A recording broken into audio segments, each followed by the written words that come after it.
Yo, what's good with y'all YouTube? It's your boy Up Next. Man, let me come back with another video. Hey man, man, look. First link in the description, make sure you go cop, make sure you go shop, man. Upnextmalyt.com. Second of all, shout out to Nightcap. Without them, this video wouldn't be possible. Third off, make sure that like button, hit that subscribe button, turn on post notifications, and don't forget to turn on post notifications, okay? Because I upload so many videos just in one day that you wouldn't want to miss one, okay? Let's hop straight into it, man. Shannon and Gilbert, they react to LeBron and the Lakers win against the Wizards, basically, which happened today. Favorite sports funk here. Don't forget to hit about 35 seconds to go because a 12 or 13 point lead got cut down to 5. So they're 5-1 on the road trip.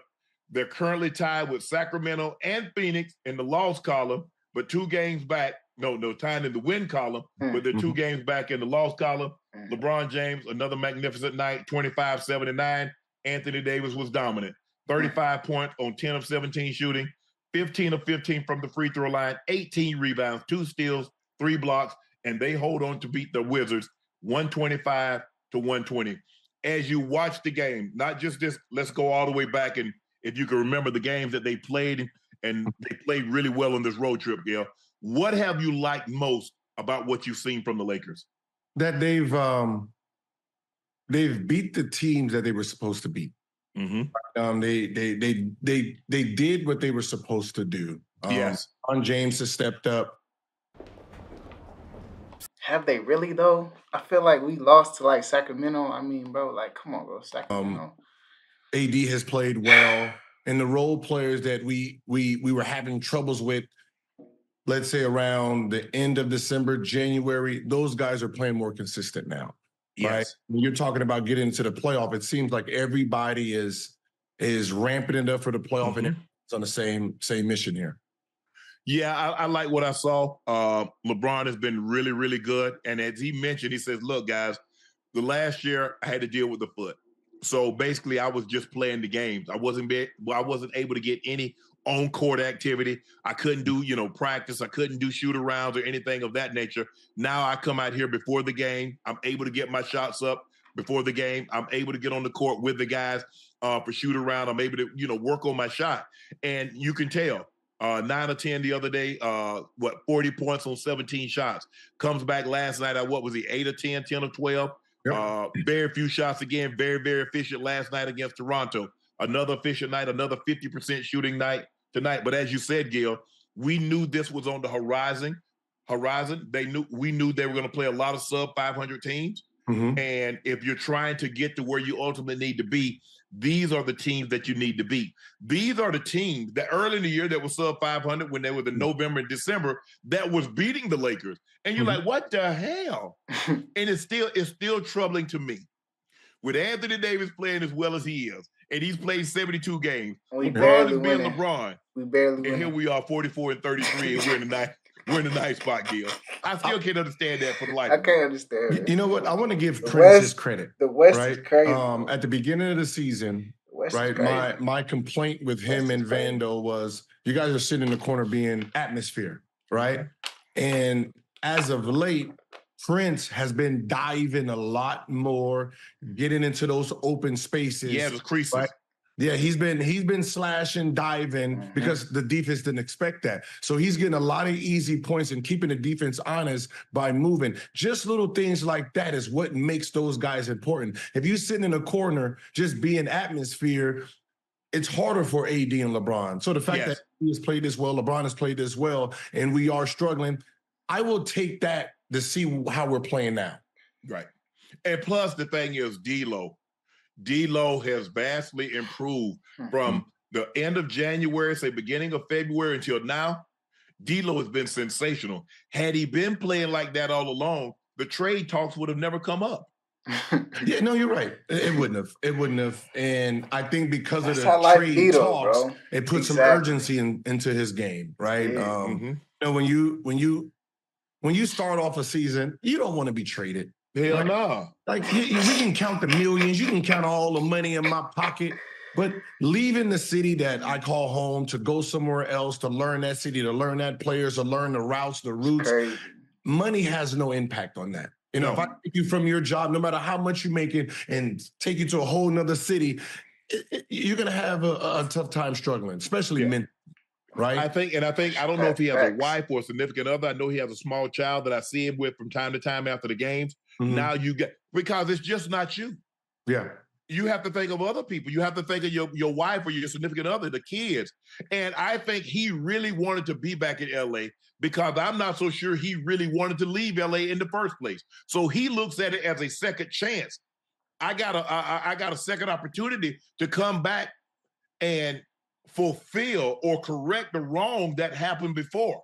Yeah. And so I don't think he really wanted to leave LA the first time. And I know for certain he doesn't want to leave now because he said, I want to be a Laker next year. And he's playing like he wants to be a Laker next year. He's shooting the ball extremely well, doing a great job of running the offense when he's asked to do so. But I love the way he's played. LeBron is LeBron.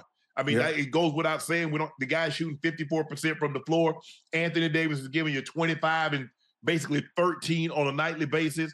Rui has been sensational also. I mean, he's shooting the ball at a high level. Austin Reeves is Mr. Consistent. You know what you're going to get. But I do think, Gil, we're going to probably need a little bit more for our bench. Dinwiddie's going to have to give us a little more. Prince is going to have to give us a little more. We know what to expect from Jackson Hayes. He's an effort guy. He's going to challenge shots at the rim. He's going to run, get you some putbacks, get you some lob dunks. So I don't know really. I'm not expecting him to give us 12. If he can give us 6 and 8, a couple of blocks, some time, some solid defense, okay, we can live with that. But I think Dinwiddie, I think Taurean Prince, those are our two main bench guys. Those guys are going to probably need to be in the double figures in order for the Lakers, because you can't ask your starters to go out there and score 120 points every damn night. No, you're going to need about, I'll say in the playoffs, depending on who we match up against, 20, 25, 30 points from our bench. 30 points from that. Yes. So 90% of that is coming from Prince and Dinwiddie. Right? And that's just the way it is. And, you know, just like Miami, you know, Jimmy Butler played very well first 2 rounds. And then I think it was Caleb Martin, right? That almost won an MVP of one of those games. And they was chanting his name, right? Those what we need. We need different players stepping up at the right time because it's not expected in the playoffs. In the playoffs, it's grit and grind, right?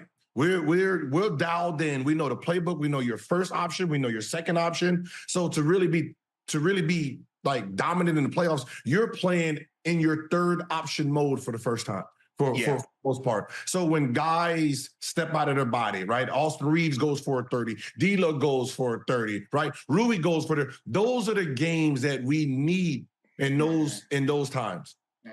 If you look at last year against against who, nigga? Because I don't remember no game last year, nigga. The Grizzlies. Remember that road game? Rui goes crazy. They're like, we're gonna let you shoot the 3. Rui said, okay, thank you. And the next thing, you know, you go back and you get your split. And so now, and then you come home, Austin Reeves takes over a game. So they're gonna be game. Look, your star, you need AD and LeBron to be AD and AD. But you also need a third guy. At different points of a game. It was Rui one game. It was Hachimura. It was Austin Reeves another game. And that's what you need. Because AD and LeBron is going to be AD and LeBron. Can we get another game from a Rui where he gives us 20 to 25? Can we get a game like that from Austin Reeves where he gives us 20 to 25? Because I'm counting on LeBron and them to give me somewhere between 50 and 60 on a nightly basis. Between him and AD, Him and AD to give us somewhere between 50 and 60 on a nightly basis. Now, we get Rui a game. We get Austin Reeves gives us a game. To go along with those guys, we get D'Lo to give us a game. We get our bench to give us 20 between those 3 guys, but the main contributor will be Dinwiddie, will be Taurean Prince, Jackson Hayes, but the main corporates would be those 2 guys, Dinwiddie and Prince. I like the Lakers' chances, but they're gonna they have a big lead and then they give it away. They run back out to another big lead, 17, 18 points, and they let the Wizards get it all the way back down to 2. Because when LeBron is not taking over the game, those guys don't know how to finish players off. They don't know how to just finish you, They don't know right? how to And I know finish. this is a different league where threes really help you get back into Oh, game. for sure. A 20-point lead can be cut 5-4 shots, right? You know, Yeah. you get three threes and one, and you're right back in the game. And Yeah. that's what the Golden State style was. So, sometimes when you have your foot on their throat, you just got to crush it. Yeah. You got to do it. I think the thing is also, Gil, is that a lot of times when you get up, and if you get up a certain way, you keep playing that way. But you keep taking bad shots, and when they go in, you like, yeah, everybody high-fiving and everybody like keying. But all of a sudden, you take a couple of those bad shots, and they race back to the other end, get some easy buckets, and the next thing you know, they hit a couple of threes, and all of a sudden, like you said, your 20-point lead is not down to 10, maybe even 9. Now you're like, oh, damn, what happened? And because we just watched the Wizards go on a 15-0 run. Yeah. So if the Wizards can go on a 15-0 run, Sacramento can do that. Phoenix can do that. The Nuggets can do that. But right now, this is bad. I'm gonna let y'all niggas know, bro. This shit ain't looking good for us, bro. It don't matter how much Shannon, Sharpe, Gilbert Arenas they talk about this shit. I'm gonna keep this shit 1,000, bro. I ain't gotta watch the last 4 minutes. This shit ain't looking good for the Lakers. We need to do something fast. You know what I'm saying? Just the simple fact of, nigga, when we beat the Wizards, nigga, we had to put LeBron and AD back in the game. I think with under like a minute left, like 30 seconds left, bro. Like, that's how bad the bench is. So it's like, if we don't have a bench, bro, if we don't have a bench that's not going to play defense, if we don't have a bench that's going to actually play, like, it's going to be bad for the Lakers. You know what I'm saying? But next video.